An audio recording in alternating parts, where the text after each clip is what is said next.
my god.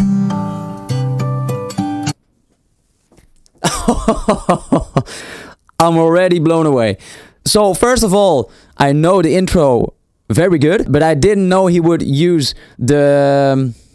How do you call these exactly? Like, where you just hold your finger on the string without pressing it down. I don't know how it's called actually. I mean, to play a couple of notes like that is possible, of course, but I didn't expect him to do it with the intro, and he uses his right hand as well to do that. In combination with plucking the strings, I mean, so clean. Let's hear that again. So nice. Wow.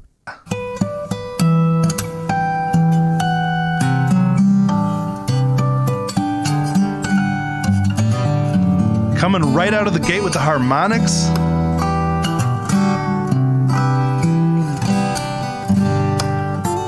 Oh my gosh. And even though Alip is one person, there's so much to watch here, so much to pay attention to. He's doing this percussion again with both hands in between playing the notes, the harmonics. He must have used 10 different techniques already. Between the harmonics, the regular notes, the finger picking. It's almost incomprehensible when I watch him to pick up on everything, but I'm going to try.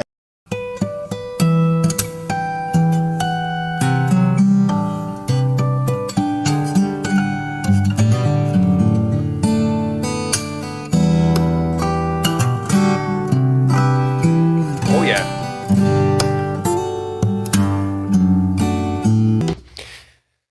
Whew. Do you know, something that really comes across in this is how relaxed he is. You know, if you watch all of his movements with his right hand and his left hand, even his body language, his shoulders, everything really laid back. So very ornate and decorative arrangement, which would, you know, take a lot of concentration, not only mentally to prepare and sort of be ahead of the game, ready for everything coming up, but then physically also get all of this ready and in order. So what's really impressing me is he seems to be completely unfazed by the amount of information. There's no jerky movements, nothing quickly trying to get a little percussive tap in here or remembering to do this or that. Everything is really what they call poetry in motion. It's the equivalent of, say, like a rally driver or an F1 driver, you know, navigating a very difficult course at high speed, obstacles, different cars, and, you know, the heart rate really slow, hardly blinking. You know, he's in that sort of zone, just everything flowing so well, despite all of that. Also, as the third reaction to Alip, this one does feel a little bit more complex than the other ones I've listened to. And I love complex music. So whether it's multi-layered music or whether it's solo arrangements, whatever it is, when there's a lot of things happening, a lot of nuances, I particularly find that exciting as a musician to listen to. But I must compliment him on one thing. He's got a lot of information happening without overdoing it, in my opinion. So now that's obviously subjective, and it's all within personal taste as to, you know, maybe some people that watch this feel like he's doing too many things. I feel like he's got just the right amount of his own personality in the arrangement put in without going overboard, so you can still really hear the essence of the song.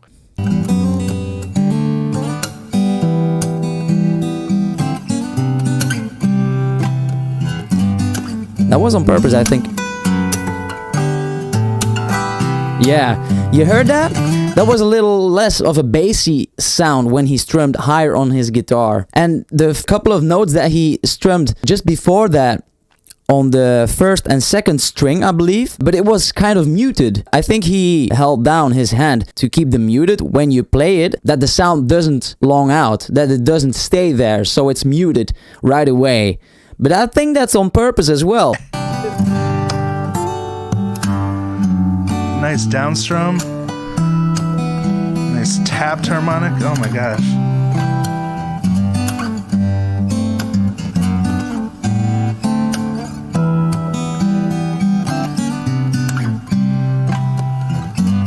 Whoa. Did he just sweep harmonics down over the sound hole? Right here? How do you even do that? This is the thing about Alip. Even though what he's playing, the notes, the techniques are already insanely difficult, he's also not just playing one part, but playing the bass, the rhythm, the lead, and percussion even. It's so ridiculous.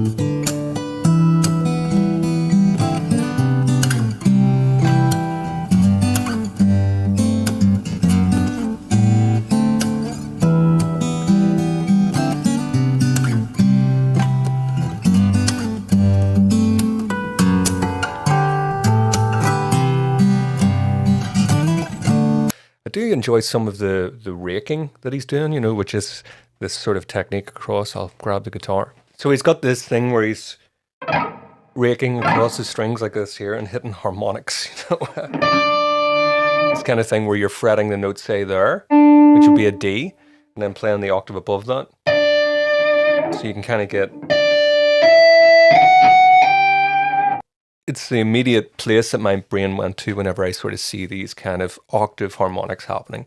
Alip obviously is doing it unassisted without any electrical assistance. It's all acoustically, which is probably even more impressive. Although whenever you play electric guitar, especially with distortion, you do have your own challenges to sort of make sure you don't have too much noise and different problems. You know, everything gets picked up very loudly on the electric guitar. Any sort of little fluffs or mistakes like that.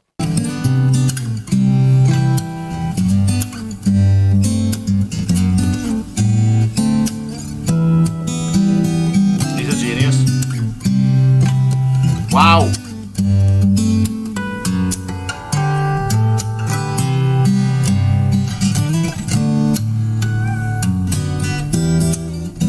What did he just do then? Can I skip back to the... What did he just do?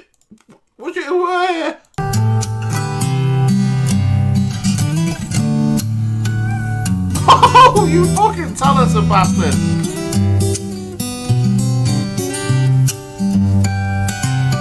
Wow!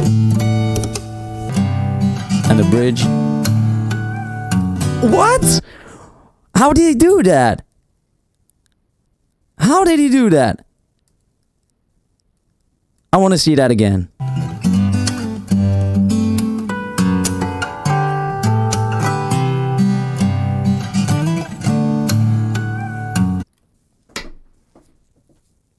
I don't even know how he did that. He used the part of the head of his guitar. Let me grab my guitar for a moment. Wait a little minute.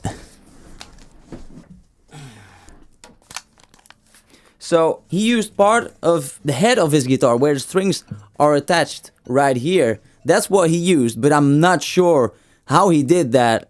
If he pressed on that whilst he was playing it, I'm not sure at all. But that is crazy. I've never seen somebody do that. Okay. That's a technique that I have never seen. I mean, I know that the strings beyond the bridge can produce sounds as well. But there was a shift in tone, like he pressed it, like when you press on the string and then pull it up, the note gets higher. And if you pull it back, it gets lower again. But to do it on the head of your guitar, I've never seen that. Very unique. And again, it's like nothing. Oh, and there he had that nut bend behind the nut. So beautiful.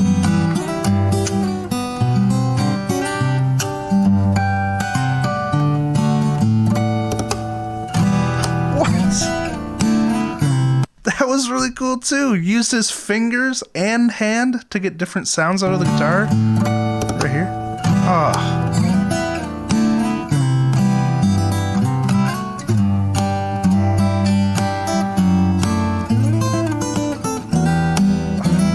Nice.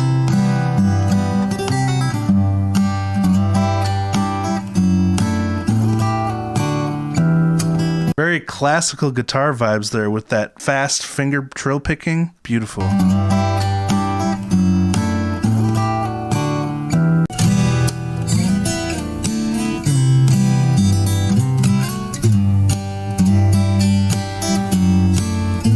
Unbelievable, man.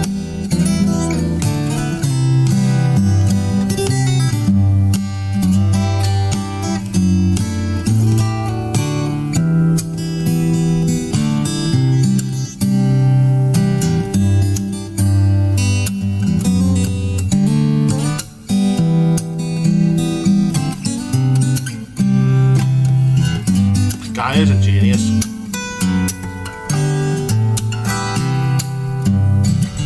I'm convinced he's not human. There's no way he's human.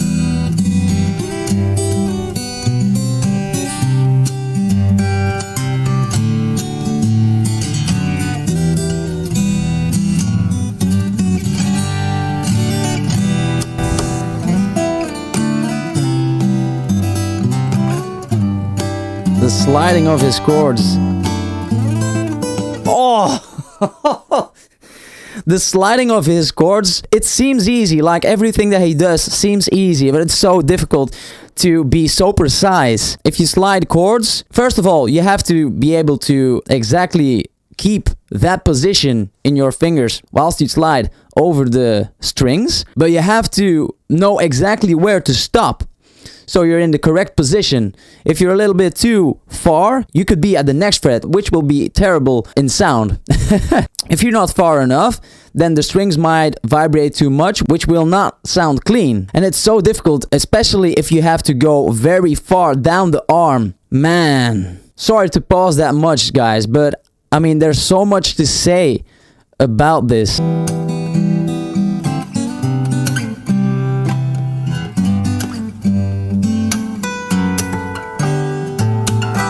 Oh, polyrhythm. Lovely syncopation on this counter melody. B, A, G.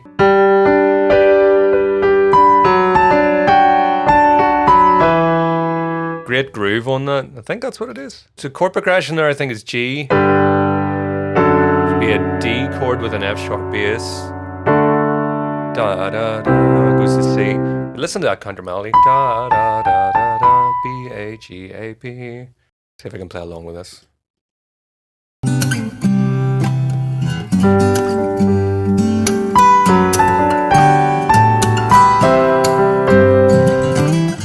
Lovely.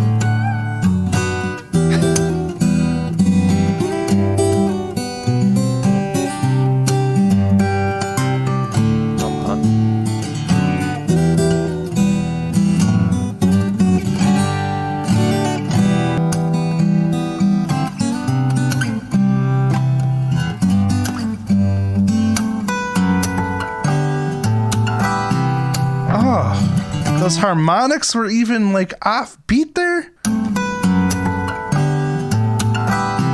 I can't imagine the coordination just between the thumb and the index finger, because he's plucking the string with his thumb while fretting the harmonic. And that's on top of everything else he's doing with the finger picking, the strumming, the percussion, the bass, the rhythm, the lead.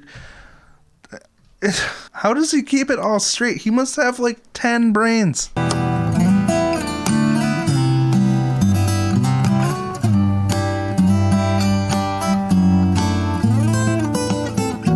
I love that part, that slide. By the way, copy mana copy.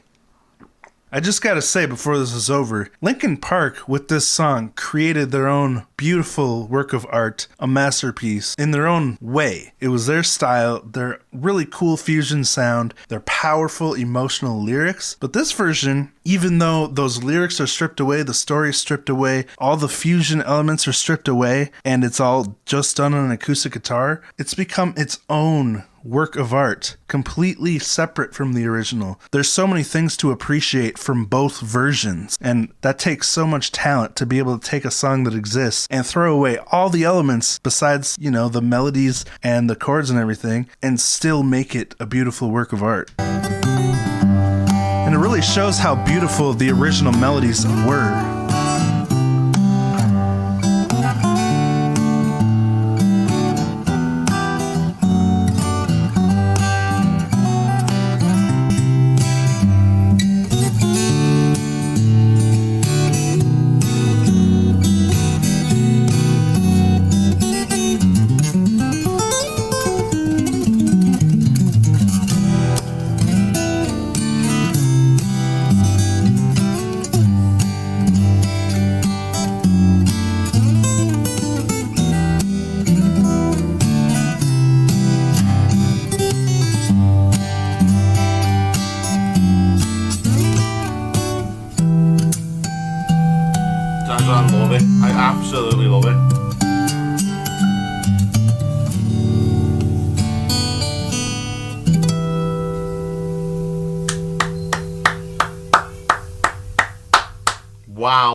The guy he's not even human.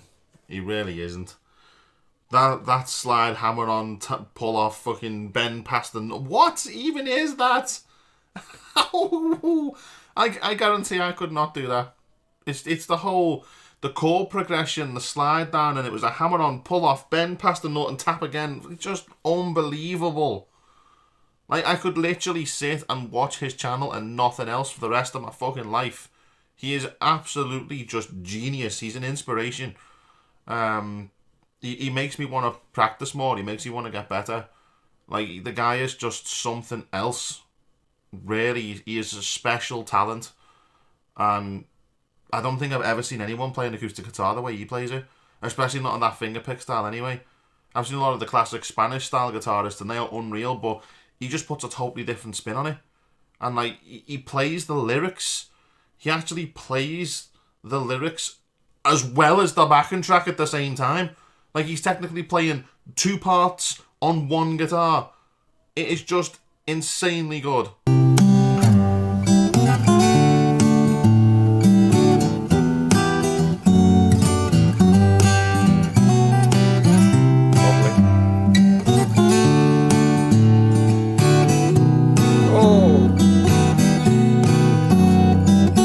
B7 chord. Lovely chord.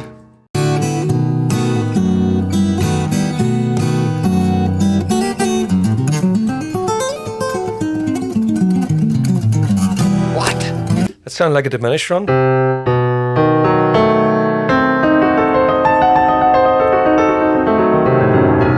Maybe not those exact notes, but something like that. Really wasn't expecting that. That's not in the song, sure it's not. That was lovely. Where's he starting on that one?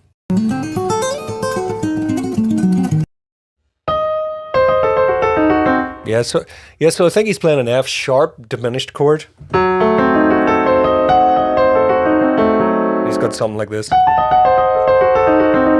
which is very classical sounding. You know, you get that happening in Beethoven and in Mozart.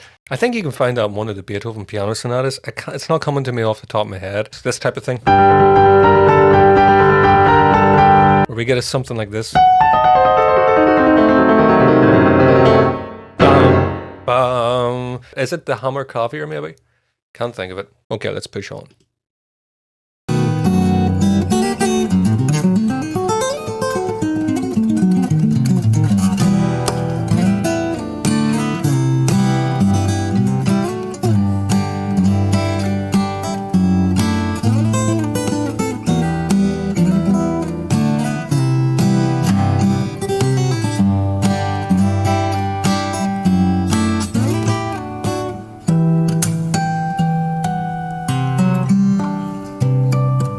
Harmonics are so clear.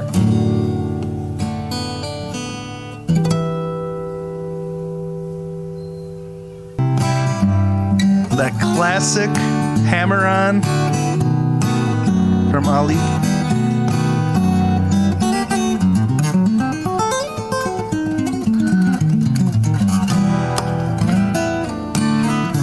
Okay, where's the tutorial for that lick like he did for CT43? That was so cool. I gotta hear that again.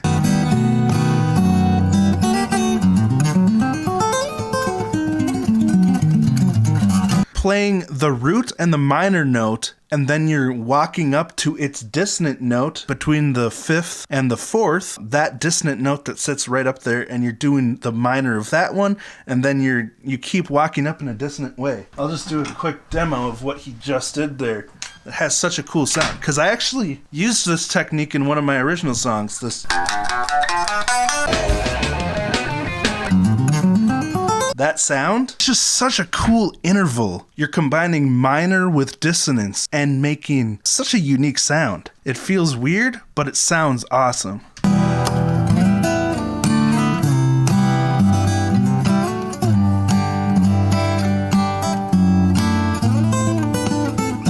That part too is so cool when he slides up because the rhythm of the finger picking changes so much when you're between what he was doing throughout most of the song. It's going to triplet rhythm with the finger picking, and it's just such a highlight of the song.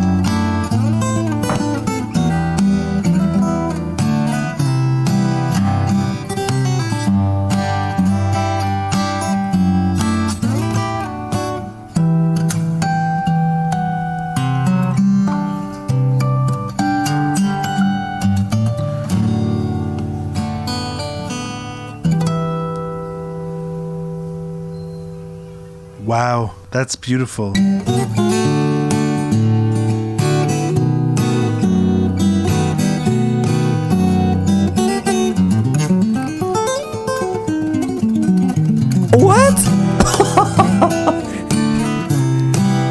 I want to hear that again. What an improv. That's not in the original, obviously. Just showing off a little bit, like, no problem. I'll do a little improv right here. No problem. I can do anything. I mean, if I were him, that's what I would say. So nice. Oh my god.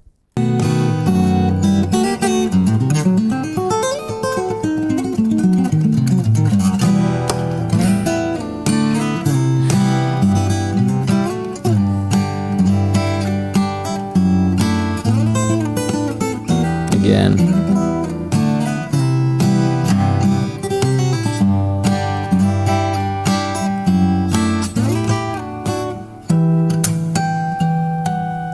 We're back at the beginning.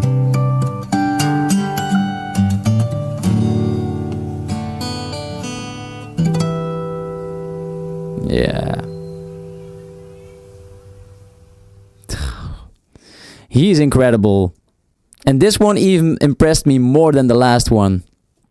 My god. There are so many techniques that he uses. I said it in the last video as well. I mean, you can hear it's very good, but he goes over it so quickly that you wouldn't really notice it if you don't really pay attention.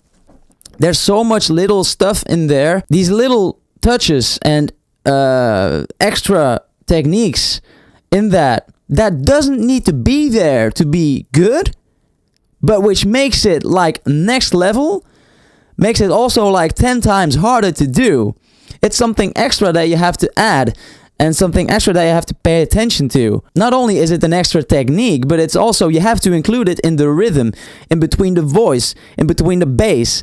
And I mean, what else can I say? What else can I say? I still have goosebumps.